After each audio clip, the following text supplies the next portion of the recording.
This is the Sneaky Pete Tavern puzzle. I'm going to attempt to show the solution to it, so that mainly for future me, so I can remember how I did it. This is the triangle, this is the ring. The goal is to get the ring off this chain. This curved piece here, part A, I'll also call the circular piece. And then we have this elongated piece, which I will call part B.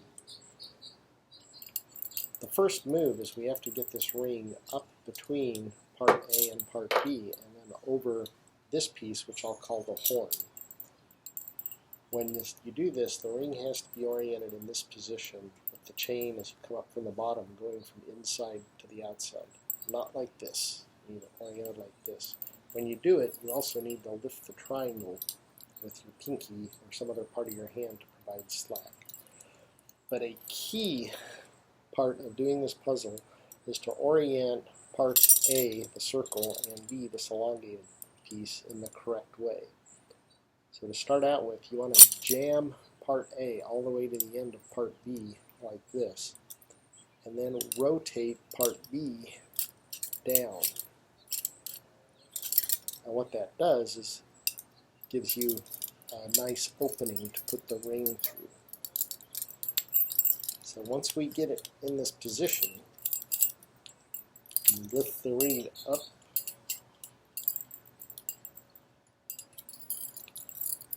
through that opening,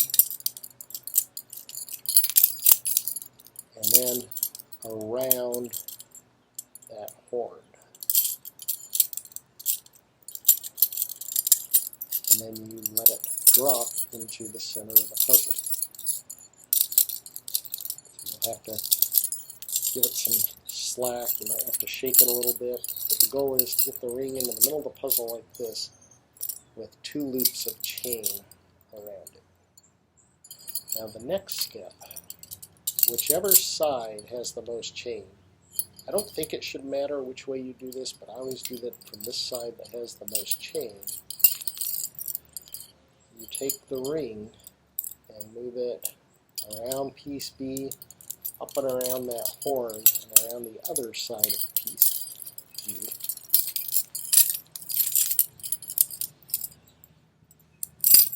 And so now the ring is hanging in the center of the puzzle with only 1 loop of chain around it. And if you then take the ring and slide it back up through piece A, the ring is free. So that's how to disassemble the puzzle. Assembling it is actually, I think, a little bit harder, especially the last step that you'll see. But what we do is we take the ring, put it over the horn, and through the elongated piece, and then we want to get the ring back into the center of the puzzle.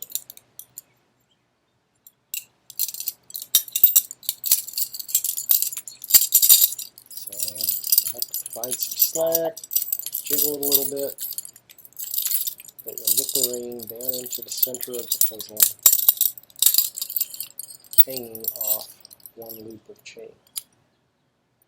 Again, I don't think it should matter, but I always go from the side that has the most chain here. Go around part B, over the top of the horn, around part A, and back, and now the chain is hanging in the center of the puzzle, and the ring is hanging in the center of the puzzle with 2 loops of chain around it. So this is after we did the first move to disassemble. This is how we had it.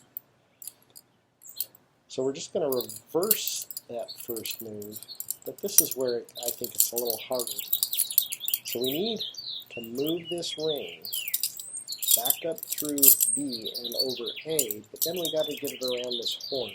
And this is where it's kind of hard to do, or at least it can be. So you really got to finagle this. So I'm going to move the ring up and then jam. Remember how we had the pieces oriented before?